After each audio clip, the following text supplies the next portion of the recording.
নমস্কার বন্ধুরা, আমি মেহুর মা সবাইকেই স্বাগত জানাই আমার চ্যানেলে। আজ আমি তোমাদের সঙ্গে শেয়ার করব 6 মাসের পর থেকে কিভাবে আমি মেহুকে ফল দেওয়া স্টার্ট করেছিলাম। সবার প্রথমেই আমি ওকে যে ফলটা দিয়েছিলাম সেটা হচ্ছে মৌসুম্বির রস। মৌসুমি ফলের মধ্যে মৌসুম্বি এখন সারা বছরই পাওয়া যায়। স্বাদে সাধারণত এটি টক মিষ্টি একটি ফল। স্বাদের সঙ্গে এর পুষ্টিগুণও ভরপুর আছে ফ্ল্যাভোনয়েড, যা হজম ক্ষমতাকে শক্তিশালী করে আর জন্ডিসের হাত থেকে বাচ্চাদের বাঁচায়। এছাড়া মৌসুম্বি লেবুতে আছে পটাশিয়াম, ম্যাগনেসিয়াম, ম্যাঙ্গানিজের মতো অন্যান্য খনিজ, যা হাইড্রেশনের প্রতিরোধ করতে সাহায্য করে। ভিটামিন সিতেও ভরপুর হচ্ছে মৌসুম্বি লেবু। এই ভিটামিন সিতে ভরপুর মৌসুম্বি লেবু। এই ভিটামিন সি সর্দি, কাশি, ফ্লু বা অন্যান্য ব্যাকটেরিয়া থেকে যে সমস্ত রোগগুলো হয় সেগুলো প্রতিরোধ করে, আর প্রতিরোধ করার সাথে সাথে শরীরের রোগ ক্ষমতাকে বাড়ায়।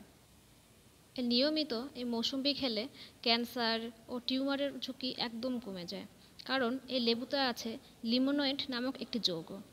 তাই বাচ্চা থেকে বয়স্ক সবার জন্যই মৌসুম্বি খাওয়াটা খুবই জরুরি। তাই এই ফলটি দিয়েই আমি শুরু করেছিলাম মেহুর প্রথম ফল খাবার। তবে আমি প্রথম থেকে ওকে 1 বা 2 চামচের বেশি দিতাম না। তারপরের দিকে ও যখন খেতে পছন্দ করলো বা খেয়ে ওর কোনো সমস্যা হলো না, তারপর অর্ধেকটা এইভাবে আমি ওকে বাড়িয়েছি।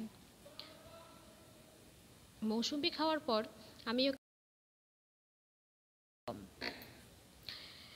এরপর আমি ওকে যেটা দিয়েছি সেটা হচ্ছে কলা। শিশুদের ডায়েট পুষ্টিগুণ সমৃদ্ধ হওয়া খুবই দরকার, তা না হলে শিশুর সঠিক বৃদ্ধি সম্পন্ন হয় না। শিশুর পুষ্টিকর ফলের তালিকায় কলা হচ্ছে অন্যতম, কারণ কলা হলো শরীরে এনার্জির অন্যতম উৎস। এতে রয়েছে manganese, vitamin B6, vitamin C, fibre, potassium, iron, vitamin A, biotin, এই সমস্ত ভীষণ উপকারী পদার্থগুলি।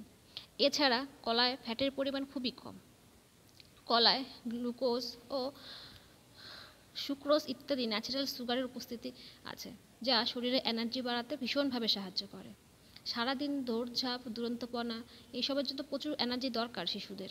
তাই সকাল আর বিকাল একটি করে কলা খাওয়ালে শিশু কখনোই ক্লান্তি বোধ করবে না। আর তাই আমি প্রথম থেকে মেহুকে কলা দেওয়া শুরু করেছি। এছাড়াও কলার মধ্যে আছে ফাইবার, যা হজম শক্তিকে ঠিক রাখে।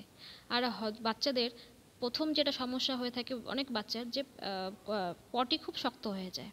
আর কলাতে পেকটিন নামক একটি ফাইবার আছে, যা জলে দ্রবীভূত হয়ে শরীরে উপস্থিত থাকা কার্বোহাইড্রেটকে একদম সিম্পল সুগারে পরিণত করে দিতে পারে। আর রোজ একটা করে কলা খেলে শিশুর পটির সমস্যা একদম সমাধান হয়ে যাবে। পটি নরম করতে কলার মতো আর কোনো উপাদান নেই। পটাশিয়াম, ক্যালসিয়াম এবং ভিটামিনের মাত্রা থাকে অনেক বেশি। এই পটাশিয়াম শরীরে থাকা উপস্থিত সোডিয়ামকে লঘু করে দেয়, আর শিশুদের ইউরিনের মধ্য দিয়ে ক্যালসিয়াম বেরিয়ে যায়।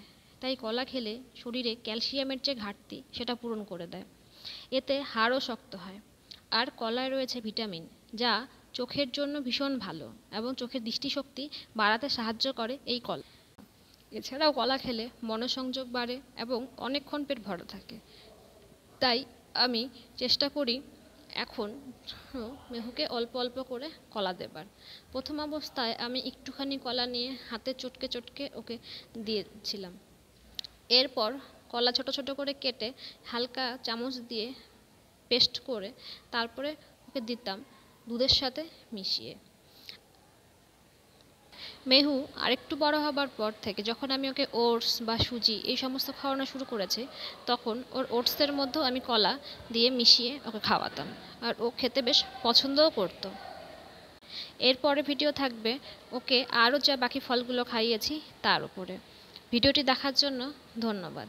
পাশে থাকবেন এভাবেই।